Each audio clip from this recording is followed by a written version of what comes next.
हिंदू धर्म में ओम एक विशेष ध्वनि का शब्द है।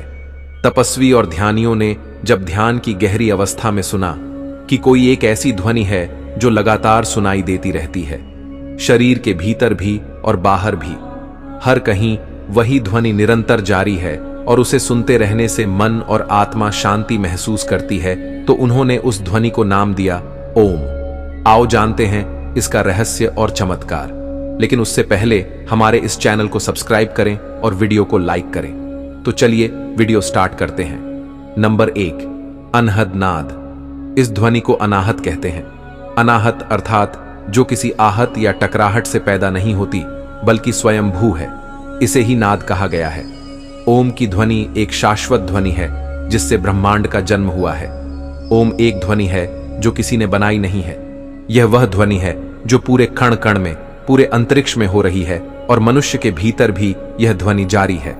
सूर्य सहित ब्रह्मांड के प्रत्येक ग्रह से यह ध्वनि बाहर निकल रही है। नंबर 2, ब्रह्मांड का जन्मदाता।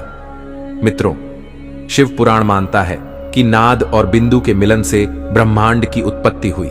नाद अर्थात ध्वनि और बिंदु अर्थात शुद्ध प्रकाश।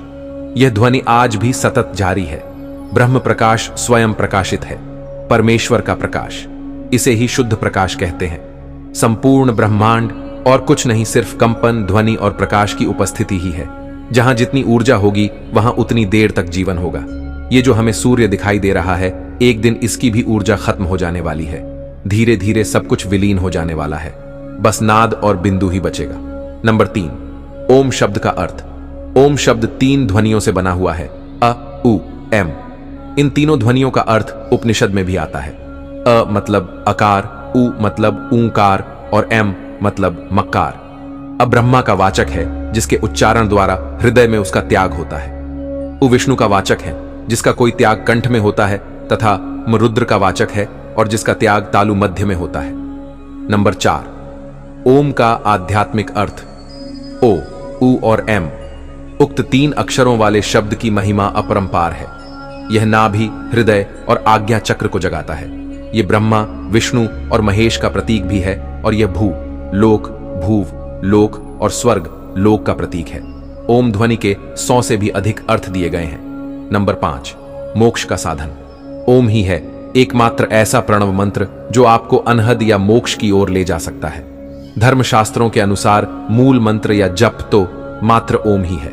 ओम के आगे या पीछे लिखे जाने वाले शब्द गौण होते हैं। प्रणव ही महामंत्र और जप योग्य है। इसे प्रणव साधना भी कहा जाता है। यह अनादि और अनंत तथा निर्वाण, कैवल्य ज्ञान या मोक्ष की अवस्था का प्रतीक है। जब व्यक्ति निर्विचार और शून्य में चला जाता है तब यह ध्वनि ही उसे निरंतर सुनाई देती रहती है। नंबर 6, प्रणव की महत्ता। शिव पुराण में प्रणव के अलग अलग शाब्दिक अर्थ और भाव बताए गए हैं। प्र यानी प्रपंच, अण यानी नहीं और अव यानी तुम लोगों के लिए। सार यही है कि प्रणव मंत्र सांसारिक जीवन में प्रपंच यानी कलह और दुख दूर कर जीवन के अहम लक्ष्य यानी मोक्ष तक पहुंचा देता है। यही कारण है ओम को प्रणव नाम से जाना जाता है। दूसरे अर्थों में प्रणव को प्र यानी प्रकृति से बने संसार रूपी सागर को पार कराने वाली अण यानी नाव बताया गया है। इसी तरह आर्षि मुनियों की दृष्टि से प्र अर्थात प्रकर्षेण, अण अर्थात नयेत और अव अर्थात युष्मान मोक्षम इति व प्रणव बताया गया है, जिसका सरल शब्दों में मतलब है हर भक्त को शक्ति देकर जन्म मरण के बंधन से मुक्त करने वाला होने से यह प्रणव है। नंबर 7, स्वत ही उत्पन्न होता है जाप। ओम के उच्चारण का अभ्यास करते करते एक समय ऐसा आता है जबकि उच्चारण करने की आवश्यकता नहीं होती। आप सिर्फ आंखों और कानों को बंद करके भीतर उसे सुने और वह ध्वनि सुनाई देने लगेगी। भीतर प्रारंभ में वह बहुत ही सूक्ष्म सुनाई देगी, फिर बढ़ती जाएगी।